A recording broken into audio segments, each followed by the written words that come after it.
Hello, welcome to my safe space. I'm Lena, and on my channel, I talk about my childhood traumas and how they affected me in my adult life. In today's deep dive, I would like to talk about how I cut my dad out of my life. As you know, my dad molested me for about 5 years when I was ages 9 to 13.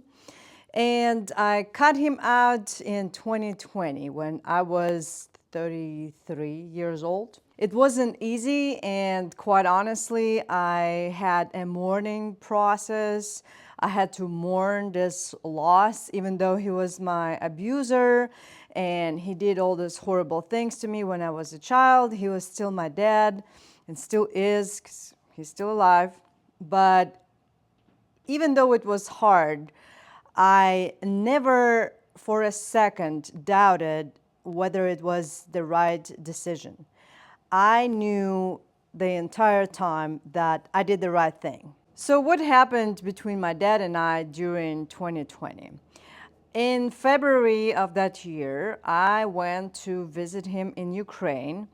It was before the pandemic started. In fact, I flew back from Ukraine into New York on the very last plane that was leaving Ukraine to come to New York City. So during that visit, my dad gives me a significant amount of money. Significant for us, I should say. For me here living in the States, it's about, 3 months worth of paychecks. But however, in Ukraine, you could buy a house for that money. And that's exactly what happened. My dad sold the house in which he molested me, and he gave me the money for that house. I think consciously or subconsciously, he gave me the money for that house as a way to apologize. I really do think that that's what happened, because years prior to that, when I would visit, at first he wouldn't understand why I never wanted to go back to that house. He would make comments about me never wanting to go back there, as if he was offended by that fact. But as years went by, I feel like he realized that the reason I didn't want to go back was because all that abuse happened there. And then later, out of nowhere, he decides to sell that house. He started doing some renovations and started looking for potential buyers and eventually sold the house. And he told me from the very beginning that once he sells the house, that the money is going to be mine. Even though I told him I don't need the money, but he insisted that he wanted to give me that money for whatever reason. He never really explained. So what happens is I come to Ukraine to visit him in 2020, and he gives me the money, and on top of it, a couple more $1,000 from his savings, and we're done, okay? With the whole thing, everything is, a done deal. He also gave me some gold from my grandmother's sister that passed away a year prior to that. So I didn't think much of it. I didn't think I owed him anything, and I didn't feel like I had to spend more time with him while I was there, not more than I usually would. So normally what happened when I would go back to Ukraine is that I would visit all of my friends, and I would make visits every day. I would see somebody every single day. I have a lot of friends in Ukraine, especially years ago when I was still in contact. Now I lost contact with some of those people. But back in 2017, for example, when I went, I still had a lot of friends that I kept contact with that I met while being there. And which meant that I would be gone every day for a few hours. And I guess this time he expected me to spend more time with him than I did before, and less time with my friends. But I don't know, that's just not something I thought I owed him. So one day, he just stopped talking to me. We were in the kitchen, and he was telling me some story or something. I don't remember. But after he was done, we had this conversation, and I just left the kitchen and went into my room. And after that, he stopped talking to me. I guess that offended him that I left the kitchen and didn't stay to listen to more of his stories or something. And so he gave me silent treatment for the rest of my stay there. I honestly regret not packing my stuff and leaving and renting a hotel or something for the rest of my trip. I should have done that, but I didn't because I thought I was going to be able to, work it out with him and everything was going to be fine. And I honestly didn't anticipate that this silent treatment was going to last for another 3-4 days. I spent all that time with my friends, and he spent his time also being out, I don't know, doing what. And so eventually I was like, okay, this is not going to work out. Like, I'm not going to just leave and not even say goodbye. Like, how's it even going to work out? So I decided to make peace. I decided to bring an olive branch, and I went to a store and I got an expensive bottle of scotch that he never had scotch before, but we've talked about it because my husband is a scotch drinker. So I thought, okay, we talked about it. I want him to try it, and I bought him some scotch and I brought it, and basically was like nothing ever happened. I was like, okay, so look what I got for you, and he acted like nothing happened too. And then the next day, I was leaving to go back home to the States. So I left. That's another long story how that happened, but it has nothing to do with this. So I will spare you the details. But basically, I come back. It was end of March, something like that. And by end of April, I cut him out of my life. Not a lot happened within that month.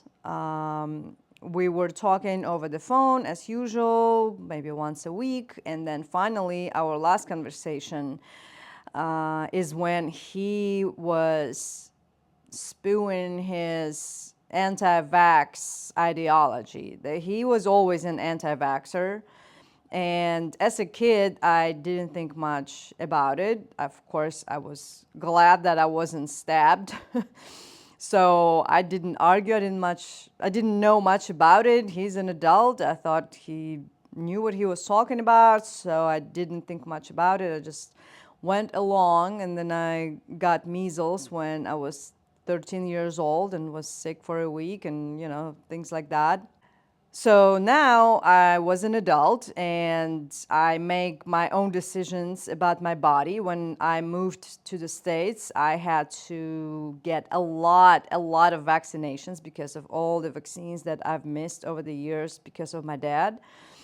And when you come to the States, they make you, at least back in the day, they made you have all these vaccinations that I never even heard of before, like tetanus shots. I didn't even know that that was a thing.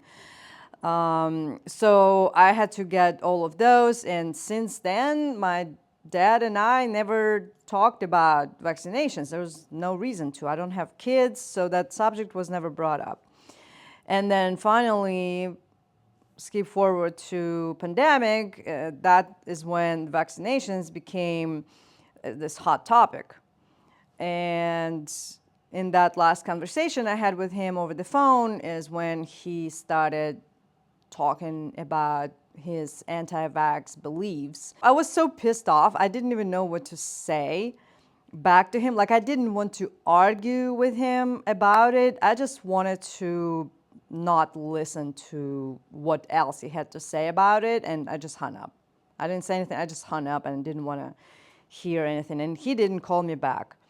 And he hasn't tried calling me back since. I did delete WhatsApp app, and Skype and Telegram. I think all of those apps were the apps that he could reach me at. And after a few weeks, I deleted them, and he didn't make any attempts to call me. So I figured he knew that I cut him out, because I hung up over this anti-vax talk, but that wasn't the main reason why I didn't want to talk to him ever again, obviously. That was just an excuse to finish the conversation. And all that silent treatment he gave me while I was in Ukraine a month prior to, it all, piled into this big reason. Because had he not known why actually I cut him out, why I actually never called him again, was not because of that conversation. He must know that it is because of the past, And my friend told me that he asked her about me, if everything is okay with me. So he knows not to try to contact me. And I hope he knows that it's because of what he did to me when I was a kid. Now, what were my feelings about it? At first, it didn't feel like a relief. I can't say that. It was more like a matter of fact. Like, okay, I guess this is it, And then after a few months, I started, unbeknownst to me, I started mourning the loss of my dad. And I got depressed. It coincided with my husband and I moving to another state. And so my life changed, my inner circle changed. I got no inner circle at that time because we just moved to the new state. So a lot of it happened, and I don't know if most of it was because I cut my dad out of my life, but I was really depressed. I sought help and unfortunately couldn't really find it. But I've been through my darkest times during that period.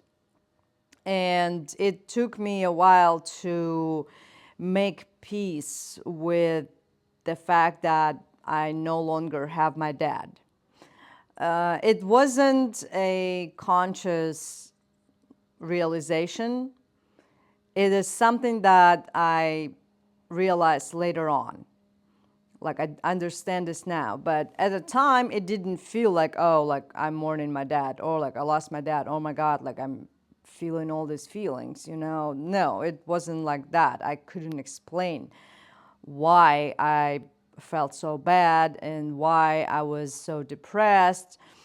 I was on antidepressants, actually, which did not work because my body was just reacting badly, so I had to stop taking them.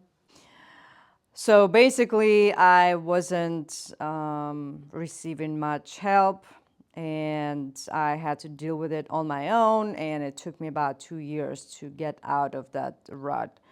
But I did, and I don't regret cutting him out. It's the best thing I could do to help my mental health. It was like ripping off a Band-Aid. It hurt at first, but then it was a relief. Then I could actually let my wound underneath heal, get dried out and heal, And looking back now, I can recommend doing this because this relationship would never work out because my dad is very abusive. He is very manipulative. He's a narcissist, I believe. And his way of communicating with me was controlling, and the silent treatment that he liked to give me for no reason and things like that, all those manipulations. And besides, I told you how he always thought that he was smarter and better than everyone else. It wasn't pleasant talking to him because of that, because he would always punch down. He would always make it sound like he was better than other people. Like he would gossip a lot, and he would talk trash about people a lot, like people that he was friends with. Literally, this his best friends who passed away had a sister, and the sister is a lonely woman, never been married, and she's like almost my dad's age. And she was, because she was lonely, she thought she could be friend with this guy, my dad, who she had known since she was a baby, because they lived in like buildings next to each other. And he would talk to her multiple times a week and be friends with her, but at the same time, he would constantly talk shit about her. He would constantly tell me things that he's judging her about, and he was just nasty, So it wasn't pleasant talking to him. I'm like, why are you even friends with this person that you despise so much? Then he also started telling me how he started this new habit, or I don't even know what it is, but he started shoplifting, and he thought it was so much fun, and he got caught and still continued doing it. And it was like he became like this kleptomaniac. I was so shocked because during my entire life I was taught not to steal and not to be a criminal or whatever. And now my dad turns around and starts shoplifting. Like, what? And it, like I said, it wasn't because he didn't have money. He was retired and he didn't get a lot of money from his retirement check. But come on, like, there's no need to steal. So that was kind of weird. So basically, he just turned into this unpleasant person to talk to. Even though I didn't have a physical presence around him, it was still too much. So it was a relief. At the end of the day, I was relieved that I cut him out of my life, that after all that mourning process, when it was done and over with, I could finally take a breath of fresh air and say, oh my God, I should have done it sooner. Like, I literally should have done it sooner. And maybe on the surface, it seems like, oh, now that she got this money for the house, now she's cutting him off. This is just a coincidence. Like I said, I didn't need his money. I had my own savings that surpassed the amount he gave me. So like, okay, like, cool. It's nice to have this more money coming in, but it wasn't what I was waiting for to cut him off. I didn't even know the money was going to be involved. I didn't even know that he was going to give me anything, And actually, by cutting him off, I essentially removed myself from the will, because he has this apartment that he lives in, and that is a lot more expensive than that house, believe it or not. So I basically volunteered not to receive that inheritance, so it cost me. Cutting my dad off actually cost me a lot of money. So I don't think I could be suspected for being materialistic and waiting to get some money from him before I cut him off. It just worked out that way. It's just a coincidence. If your abusive parent is still in your life and they're causing you emotional distress, I mean, it's not my place to give advice, but I would understand, I guess I should say. I would understand if you cut him off. I would never judge you for that, and I would support you in that decision. And from my experience, it gets better until you realize that this was the best decision you ever made. And I would actually argue that it's better to cut them off as opposed to waiting until they die, because death is abrupt and it's not something that happens on your terms. But cutting them off actually happens on your terms. You do it when you are ready or when you're not ready. Like in my case, I wasn't ready per se.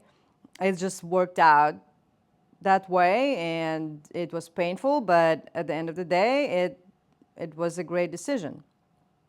So if you have a luxury of having taken the time and cutting your abusive parent off at the right time when you're ready, that's the best outcome. I think that's the best outcome that you could have. So all the shame that people try to put on me for doing that, like most people that know me, they don't know what my dad did. So of course they don't understand that I cut him off. Some people judge me for it. Like, how can you, like, what could have possibly happened that you abandoned your dad when he's old and lonely? How could you do that? What could he possibly have done to deserve such treatment from his daughter? Do you really want to know? I guess is the question, but I don't go into details. I don't explain myself. I just did it and I don't care what anybody thinks. I did it for me. And I did care about what other people thought for way too long. That was the biggest mistake I made in life, caring what other people thought of me and my actions. But once you stop caring, then you make the best decisions that benefit you. So if anybody asks me, why did you stop talking to your dad? I just tell them it's complicated. That's it. That's all they need to know. And people that do know why I cut him off, they don't ask me any questions. They understand completely, or at least so they say. And I believe them. So be prepared to be judged and be prepared to be okay with that.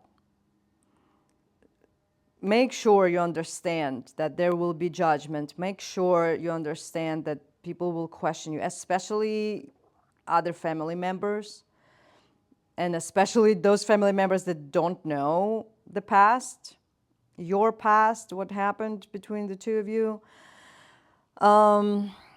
It's gonna happen. They're gonna judge you. They are gonna maybe even cut you off. And they might confront you, and there might be nasty conversations and arguments and whatever. It's not gonna be pretty in some cases. But I would argue making it pretty is the least of your concerns. It's gonna be pretty when you're free. The prettiest thing in this whole process is your freedom, and that's all that matters. Your freedom from this mental prison that your abuser is holding you in. I feel free now, and I believe that me cutting my dad off is one of the biggest, most impactful events that helped me get better and heal from my trauma. And I'm gonna tell you this, I think me cutting my dad out of my life helped me heal. It's the reason why I was able to heal. It's the reason why I was able to recover. And it's the reason why I am at my best mental state I've ever been in my life. Not including the part of my life prior to my abuse. So it's worth it. I think it's worth it, and I don't care what anybody thinks. With this, I'm going to wrap up this video. Thank you for coming and watching.